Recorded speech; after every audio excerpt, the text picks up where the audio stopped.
Hello friends, welcome है आपका रहस्य खोलने दो चैनल पर। आज हम देखेंगे पुरातत्व सर्वेक्षक की कहानी बताने जा रही हूँ। ये कहानी एक पुरातत्व सर्वेक्षक की जो बताता है कि कैसे एक चुड़ैल का सामना हुआ और उसने उससे बचने के लिए क्या किया। आदित्य पुरातत्व विभाग में काम करता है और वो अपने काम को बहुत लगन से करता है। आदित्य की नौकरी पिछले साल ही लगी थी। आदित्य ने हमें इस कहानी के द्वारा ये बताया है कि किस तरह एक बार उनको एक भूतिया घटना का सामना करना पड़ा। आदित्य बताता है, अभी अभी पुरातत्व विभाग में जॉब लगी थी और मेरी पोस्टिंग मसूरी में थी, जहाँ मेरा काम पुरातत्व सर्वेक्षण का था। मुझे मेरे एक दोस्त रणवीर के साथ रहना और जानकारी संग्रहित करना था। जहाँ हमारा काम था रात के 9 बजे से लेकर सुबह 6 बजे तक पुरातत्व के साथ साथ पैरानॉर्मल एक्टिविटी का पता लगाना था। हमारे टेंट भी वहाँ लगा दिए गए थे और उस वक्त वहाँ बहुत ठंडी पड़ रही थी। उस ठंड के पूरी रात जागकर काम करना बहुत मुश्किल था। तो मैंने और रणवीर ने मिलकर एक आइडिया लगाया, जिसमें हमने फैसला किया कि क्यों ना अपने काम को आधा आधा बांट लिया जाए। इसमें 9 से 1 बजे तक रणवीर सर्वेक्षण करेगा और बाकी का समय 6 बजे तक मैं उठकर सर्वेक्षण करता। इसमें हम दोनों एक एक करके सो भी लेते और जागकर रखवाली भी कर लेते। हम दोनों को ऐसा काम करने में अच्छा लग रहा था, क्योंकि हम दोनों थोड़ा आराम भी कर लेते थे और हमारा काम भी हो जाता था। एक दिन रणवीर सर्वेक्षण के लिए बाहर गया और मैं टेंट के अंदर था ताकि मैं आराम कर सकूं और फिर 1 बजे के बाद मैं सर्वेक्षण के लिए जा सकूं। टेंट के पास बहुत अंधेरा था, वहाँ कोई लाइट का सोर्स नहीं था जहाँ से लाइट भी आ सके। मोबाइल नेटवर्क का तो ठिकाना ही नहीं था। रणवीर को 2 घंटे हो गए थे सर्वेक्षण करते करते। वह सर्वेक्षण कर ही रहा था कि उसने देखा टेंट के थोड़ी सी साइड में एक जगह है जो दीवारों से घिरी हुई थी। वहाँ पर चलकर निकले गया। उसने देखा कि वो पूरी सिमेट्री यानी कि श्मशान घाट था। फिर उसने देखा कि श्मशान घाट के जस्ट बाहर कुछ हलचल हो रही है। फिर रणवीर वहाँ चेक करने चला गया।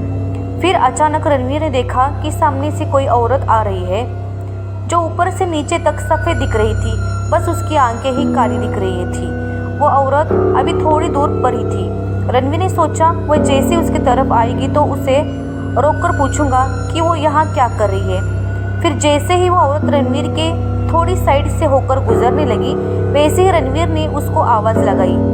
वो औरत अपना मुंह सीधा करके चल रही थी, पर जैसे ही रणवीर ने आवाज़ लगाई वैसे ही वो औरत ने रणवीर की तरफ मुड़कर देखा और जैसे ही उस औरत ने रणवीर की तरफ निगाहें घुमाई, रणवीर वहीं पर रुक गया। रणवीर को उस औरत का चेहरा पास आने पर बहुत ज़्यादा विकराल दिखने लगा था, जो कि दूर से नहीं दिखाई दे रहा था।